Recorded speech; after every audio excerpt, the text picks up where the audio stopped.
Au Soudan, 2 mois après la prise d'El Fasher par les forces paramilitaires du général Hemeti, des chercheurs de l'université américaine de Yale disent avoir identifié 150 sites ressemblant à des charniers à travers la ville.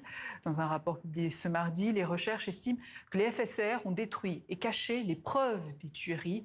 Un bilan qui s'élèverait à plusieurs milliers de morts. Laure de Matos a pu contacter l'un des chercheurs de Yale. Des combattants des forces de soutien rapide, les FSR, paradent ce 26 octobre dans les rues d'El Fasher.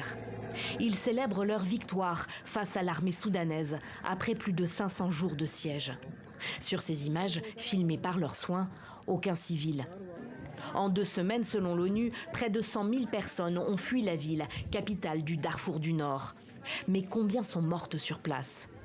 Pendant un mois, du 26 octobre au 28 novembre, un groupe de chercheurs de l'université de Yale aux États-Unis a identifié, grâce à des images satellites prises toutes les 24 heures, plus de 150 sites répertoriés dans ce rapport publié mardi. Ils les désignent comme des tas d'objets, des charniers selon eux. Nous avons observé ces entassements d'objets au fil du temps et nous avons pu constater que les FSR ont déployé des efforts considérables pour brûler et enterrer ces tas d'objets et que ces tas d'objets s'apparentent de manière cohérente à des corps humains laissés à l'air libre au fil du temps. Nous pouvons voir des objets correspondant à la taille de corps humains être jetés dans des fosses d'incinération. Puis nous pouvons les voir brûler au fil du temps.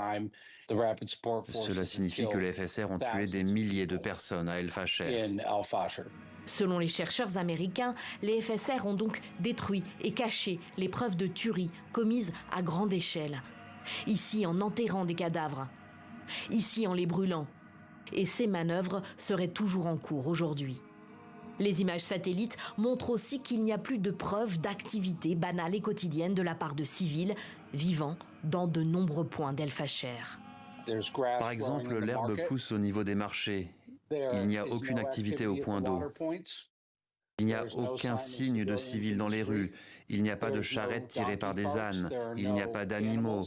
Il n'y a pas de véhicules civils. Il n'y a que des piles de cadavres qui sont brûlés et enterrés. Il y a des véhicules des forces de soutien rapide. Et puis les bâtiments sont littéralement en ruine.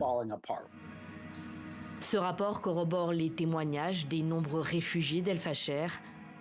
Les chercheurs de Yale travaillent désormais plus spécifiquement sur les villes d'El Obeid, de Kadougli et de Dilling, dans les Kordofans nord et sud, des villes elles aussi assiégées par les FSR.